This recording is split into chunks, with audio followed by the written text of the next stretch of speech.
കണ്ടകശനി കൊണ്ടുപോകില്ല. പരിഹാരങ്ങൾ എന്ത്? കണ്ടകശനി എന്ന് പറയുമ്പോൾ നമുക്കറിയാം, ഒരു ചാരവശാൽ 2, 4, 7, 10 ഭാവങ്ങളിൽ നിൽക്കുന്ന ശനിയാണ് കണ്ടകശനിയായിട്ടുള്ളത്. കണ്ടകശനിയുടെ ദുരനുഭവങ്ങളൊക്കെ അനുഭവിക്കുന്നവർ ധാരാളം പ്രശ്നങ്ങളിൽ പെട്ടുഴലുന്നുണ്ട്. ശനി പലതരത്തിലും നമ്മളെ ഉപദ്രവിക്കുന്നുണ്ടെങ്കിലും കണ്ടകശനി കൊണ്ടുപോകില്ല എന്ന് പറയുന്ന കാരണം എന്ന് വെച്ചാൽ, ശനിയാണ് എന്ന് അറിയുമ്പോൾ നമ്മൾ കണ്ടകശനിയെ നമ്മൾ എന്ത് ചെയ്യണം? അതിനെ ഉപാസിക്കുക എന്നുള്ളതാണ്. ശനിയെ നമ്മൾ ഉപാസിക്കുക എന്നുള്ളതാണ്.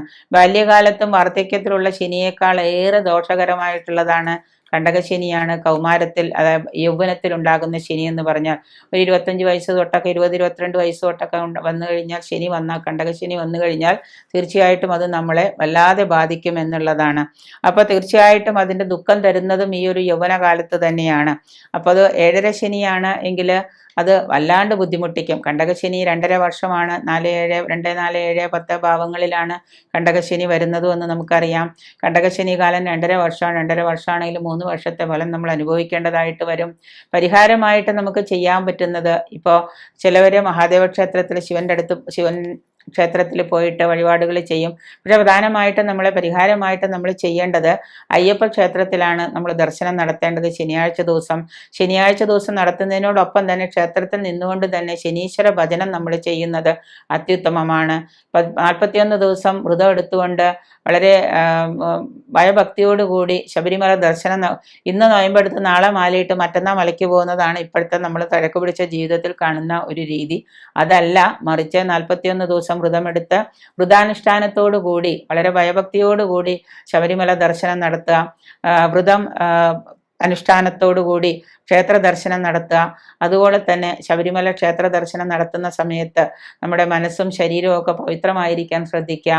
ശനിയാഴ്ച ദിവസം ശനീശ്വര ക്ഷേത്ര ദർശനം നടത്തുക.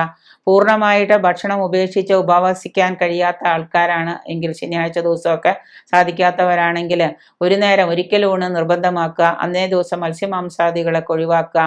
പക്കപ്പിറന്നാൾ ദിവസവും ജന്മനക്ഷത്ര ദിവസവും അയ്യപ്പ ക്ഷേത്ര ദർശനം നിർബന്ധമായിട്ട് നടത്തുക. എള്ളു പായസം കഴിക്കുക. എള്ളു തിരി, നീരാഞ്ജനം, തേങ്ങ മുറിയിൽ എള്ളുതിരി കത്തിക്കുന്നതിനെ നീരാഞ്ജനമെന്നും ചരാതിൽ കത്തിക്കുന്നതിന് എള്ളുതിരി കത്തിക്കുക എന്നും പറയും. ഇതിങ്ങനെയുള്ള കഴിവാടുകളൊക്കെ ചെയ്യാം.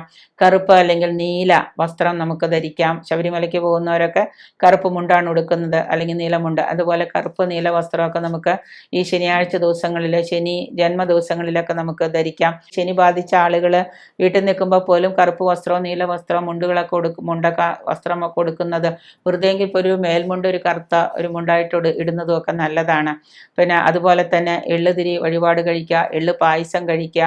ശാസ്താവിന് നീലാഞ്ജന സമാഭാസം എന്ന് പറയുന്ന ആ ശിവസ്തോത്രം, സ്തോത്രം നമ്മൾ നിരന്തരം ജപിക്കുക. ഹനുമാന് വെറ്റിലമാല, വടമാല, അവില് നിവേദ്യം, ഗണപതിക്ക് കർഗഹോമം, അപ്പനിവേദ്യം, ഇവയൊക്കെ ശനി കാഠിന്യം കുറയ്ക്കാനായിട്ട്, ശനിദോഷം കുറയ്ക്കാനായിട്ട് അത്യുത്തമമാണ്. അപ്പോൾ കണ്ടകശനി കൊണ്ടേ പോകൂ എന്ന് പറയുന്നില്ല, മറിച്ച് ഈ വഴിപാടുകളും ഈ പരിഹാരങ്ങളും ഒക്കെ ചെയ്യുന്നത് കൊണ്ട് നമുക്ക് ഒരുപാട് ശാശ്വതമായിട്ടുള്ള ഒരു ആശ്വാസം നമുക്ക് കിട്ടും.